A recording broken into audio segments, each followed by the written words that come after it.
This is Tiggy Maximus with Tiggy Maximus Talks, episode 136 on YouTube.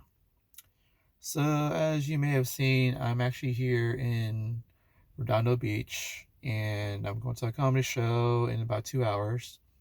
Been spending my last few days here in LA, and I actually got to see the Chargers lose to the Cowboys on Monday Night Football at SoFi Stadium. Great game, back and forth. Either team was really kind of struggling to get a rhythm on offense on either side. And of course, the Cowboys was able to pull through. Dak Prescott, he almost got sacked in the fourth quarter. About, I don't know, maybe midway to the fourth quarter. But he was able to spin away, escape, and he found a receiver. And, well, it might have been a running back or something. But the Cowboys player caught the ball from Dak Prescott and almost took it to the house. But I think Asante Samuel was able to make the tackle. But because it was such a big game, Dallas Cowboys had set themselves up for a field goal to go up 20-17. This is after the fact that the Chargers, Justin Herbert, was able to get the game-tying touchdown before that. And Chargers really couldn't hold on. But it was also the fact that Justin Herbert couldn't manufacture a game-winning drive in the last 2 minutes. He got sacked in that 2-minute drill, and then he threw an interception on the play after. So that pretty much was it. Dallas Cowboys, their victory formation. If I remember correctly, the Chargers had actually scored first. So they went up 7-0 on a Keenan Allen touchdown from Justin Herbert. But given how the nature of Chargers football is, if you may have seen, almost every single game is just down to the wire. It doesn't really matter how good or bad a team is. Chargers play the team down to the wire. And someone's going to have that last drive that will win the game. So,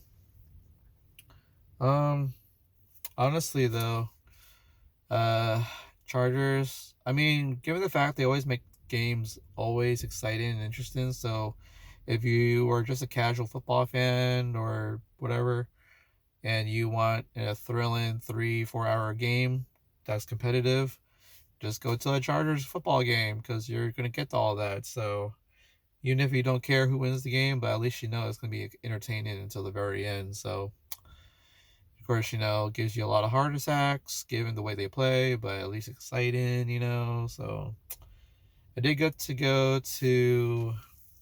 go with Guam Felix from the Hollywood Comedy Store.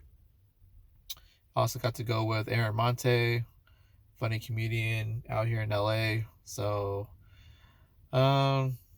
also we got Guam's friend Butch, great guy to talk to. He has a cinnamon bun business out in Las Vegas, so that's pretty cool. I think it's called Homie's Cinnamon Buns or Homie's Cinnamon Rolls, so that's pretty cool. I also want to mention I did get to go to Bellator 300. It was at the San Diego Pachanga Sports Arena. That was pretty cool. That was, I think, October 7th. 3 title fights. And it's amazing, though, because to have Bellator do their events here in San Diego, and it was like over a year ago since the UFC did their events in San Diego. And, it's pretty fun, though. Great fights.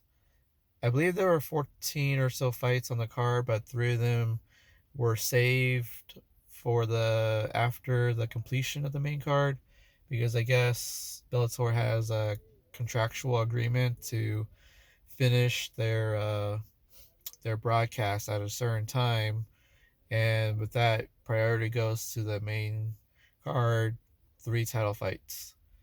Because apparently there were 3 fights still left, but everybody pretty much left already because the main card is already over, and 3 fights that were remaining, they would have actually been, you know, it would have been nice if it was earlier, but they just saved it for the end. But most of the people are left already, like myself.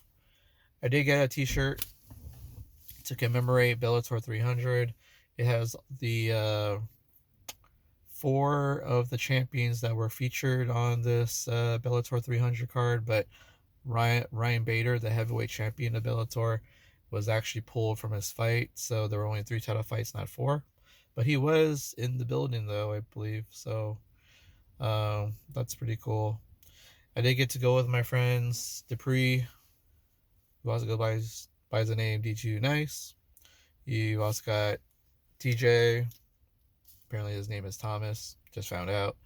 And my good friend Tony, who also, I guess he goes by the name, I guess, Alejandro. So, anywho, there's also my friend Jackie. She brought her friend Nicole. And then my buddy Andy brought his wife Maria and his brother Danny. So, good time for the 9 of us. Great fights. I don't know if they call their fight ring an octagon. It might be more of just a circle, but it was fun though. Um, I noticed that they do have a lot of like pyro, some fireworks, and they do this thing where they they bring out the 3 champions onto the, I guess you could call it a platform, a stage that's right by the big TV screen, Jumbotron, and they bring out their respective challengers, and they all face off on top of the stage. So that is kind of a preview as what to come for the main card. So um, there was some interesting undercard action. I guess there was a fight between I guess his name was Sergio Casio going up against a guy named Roberts, and I guess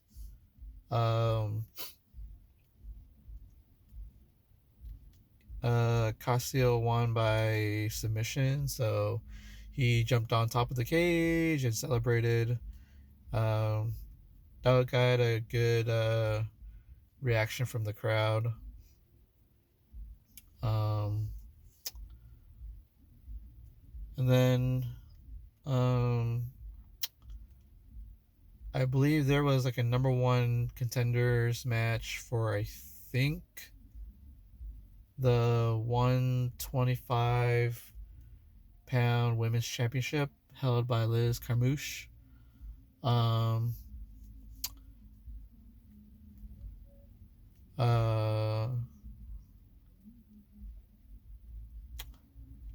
Because Liz Carmouche was defending her title that night, and she defended against Ilya McFarlane.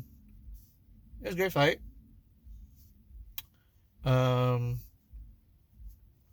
But going back to the one with Sarah McMahon and her opponent, Sarah McMahon actually did lose to her opponent, and it established a new number 1 contender. And that lady just so happens to do a face-to-face with Liz Carmouche. I mean, it was either Liz Carmouche or Chris Cyborg, because she was also on the card too. So,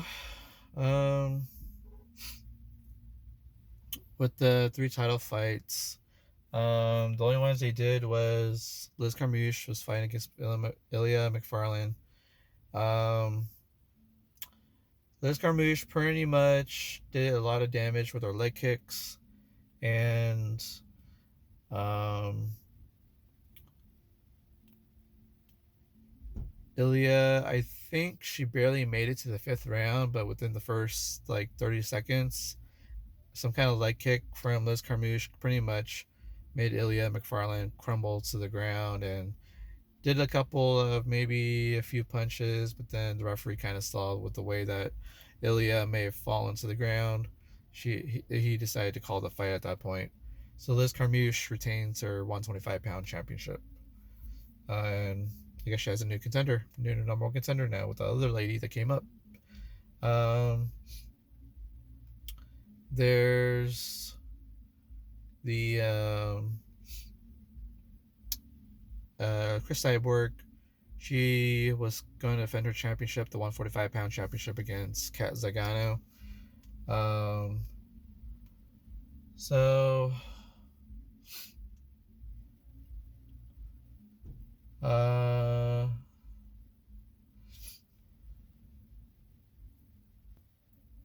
let's see. The one with Chris Cyborg, that fight ended pretty much in the first round. I think that was probably within the first 4 minutes. So, dominant victory, and of course, Chris Cyborg jumped onto the cage and celebrated. Quite possibly the other lady that I talked about earlier may have came into the fight ring and may have did a face-to-face with her. Anywho, fun fight, and then we got our main event of the main card. It's actually part of a lightweight Grand Prix tournament, and the lightweight champion Usman Nurmagomedov defended his championship in the semifinals bout against I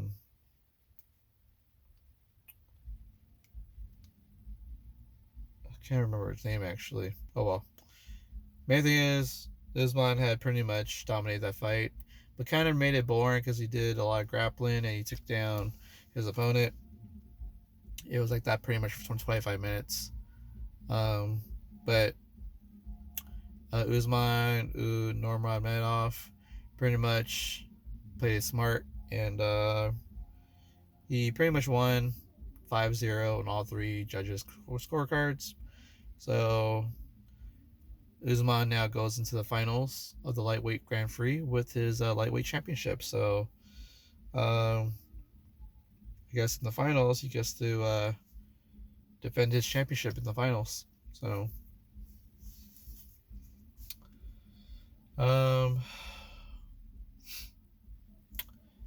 but yeah, the fighters did get some of their intro music. There was one, I believe, the fighters, it was pretty interesting because one decided to use the Undertaker's walkout music, and the other guy decided to use John Cena's walkout music. That was pretty fun. And of course, the guy who had the Undertaker intro, he won. I remember there might have been a kneecap had popped during the fight and ended the fight early. It might have been a heavyweight bout. I think it might have involved a guy by the name of Franklin.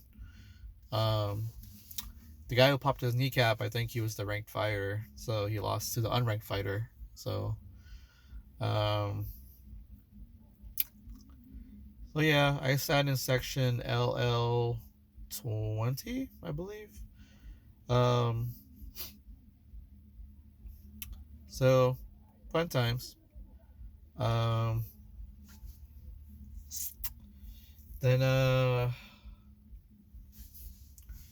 let's see.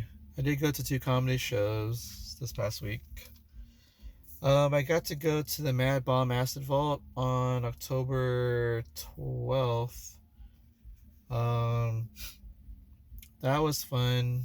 It was hosted by Melissa Wiseman, part of her Dubs comedy brand. And the headliner was Jay Light. First time seeing the guy.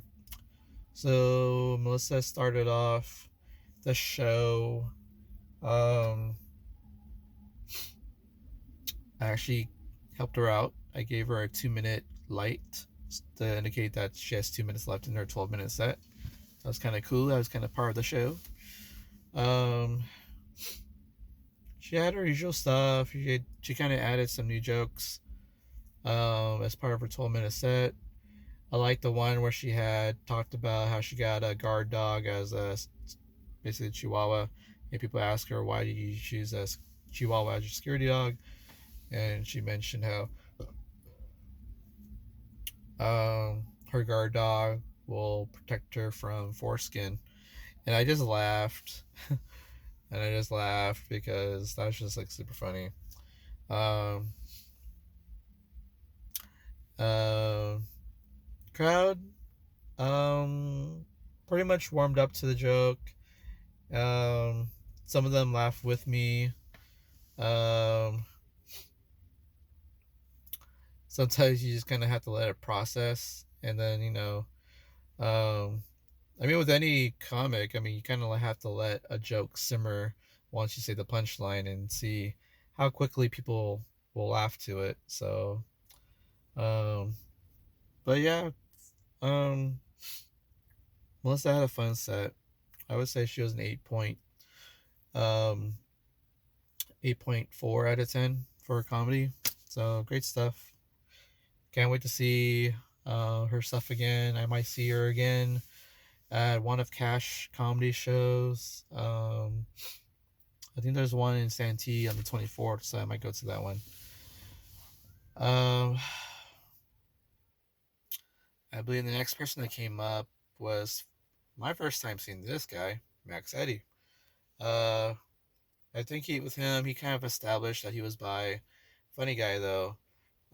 He was interacting with this one pair of friends that went together, a man and a woman. They weren't a couple. They've established that. Um, but Max Eddy did a little bit of crowd work, and you know the two people in the front, I guess they were good sports about the crowd work and stuff. Um, uh, I would say he was about a 8.3 out of 10 for his comedy that night. Um, and then Natasha Collier came out. Uh, I met her at Don't Tell Comedy before, and I've seen her do her Big Cheese comedy shows, and I've seen her do the Model Majority Asian American comedy shows. Those are always fun. Um, I always like the jokes about when she says that there's nothing sexy about the job title administrative assistant because they don't call secretaries secretaries anymore. You can't have an affair. Hard to have an affair with an administrative assistant. Doesn't have the same feel to the name and description of it. So I get that. Um, I thought her comedy was an 8.3 as well. Um, she told me that her Big Cheese show it does have a new venue, so can't wait to check that out in the future. And then we got Cash Habib, funny guy as always. I actually like him when he's not hosting. Actually, to be honest, um, and I can tell that he gets a lot of big reactions to his comedy um, at his shows when he's not hosting. So, um, so um, I would say uh, Cash did establish that again that he already knows that I'm already divorced and single, but I think he's gonna try to set me up down the road. So that's always fun. Um, uh, did some crowd work. Told us about himself. His daughter calls him Venmo, amongst all the other names people call him. um, they talked about people confuse his ethnicities because he's half half. He looks like something else. Paki, Indian, Asian, Mexican, Puerto Rican. So that's always cool though. Um, I would, yeah, a lot of his stuff hit pretty well with the crowd. So, um, it's always fun though. And I would say he was probably an 8.5 out of 10. Um, and then uh, and then uh,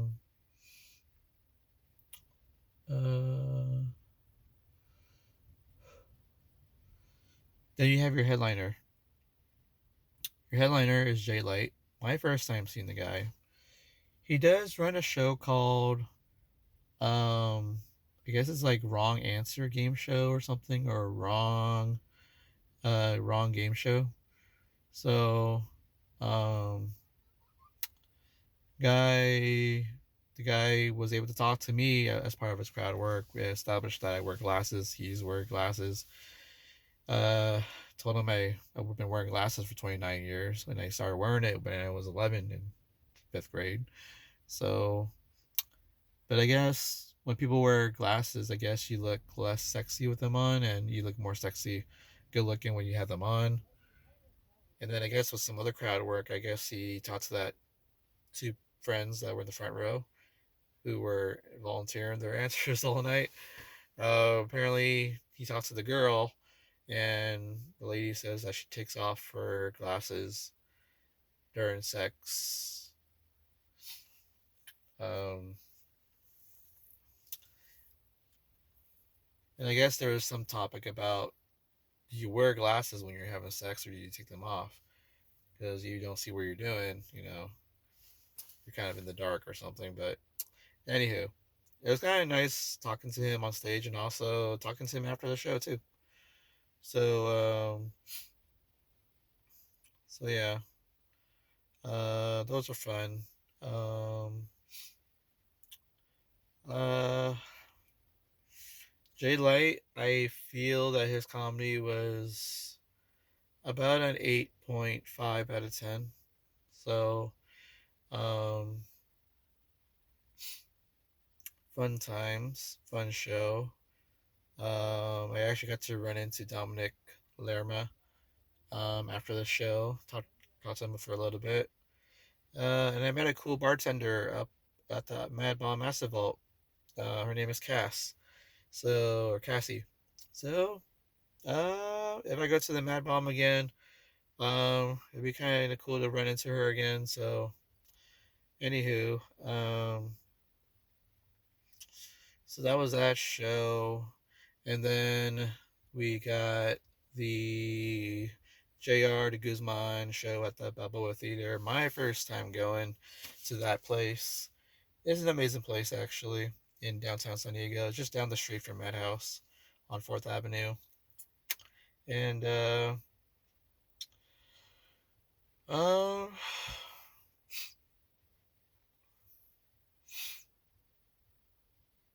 um, I showed up.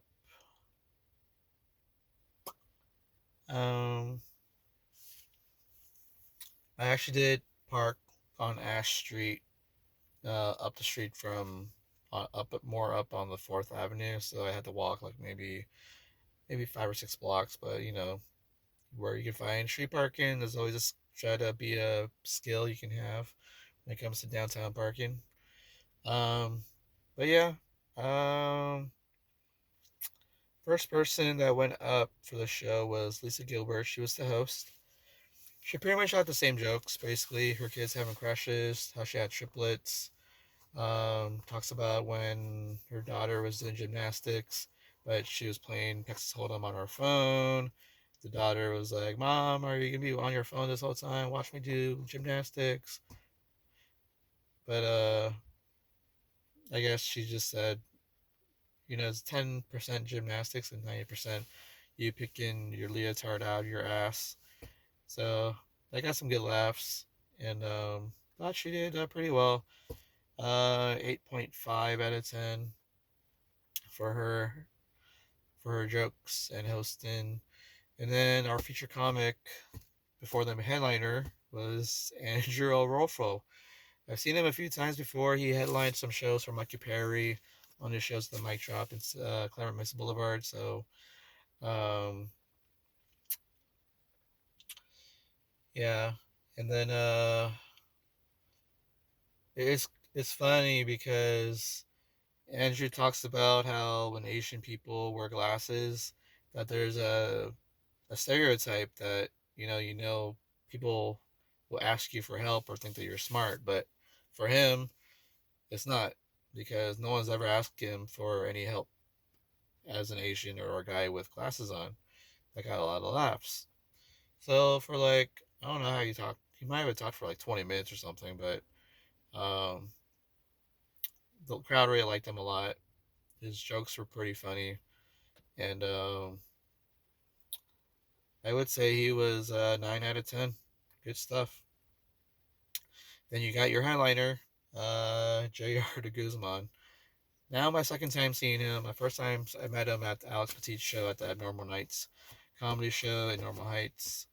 Really cool guy, and now that I got to see like a full hour from him with his guitar, he talked about playing a song and using some improv from the two people in the front row.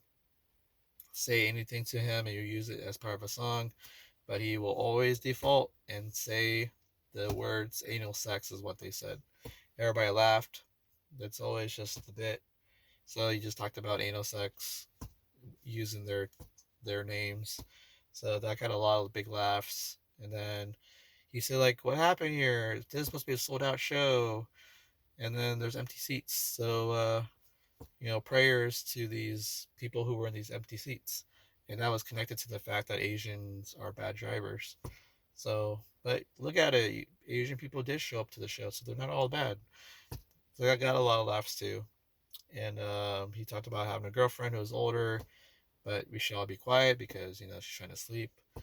But he said that his real girlfriend is actually backstage, but she didn't want to say hi on stage.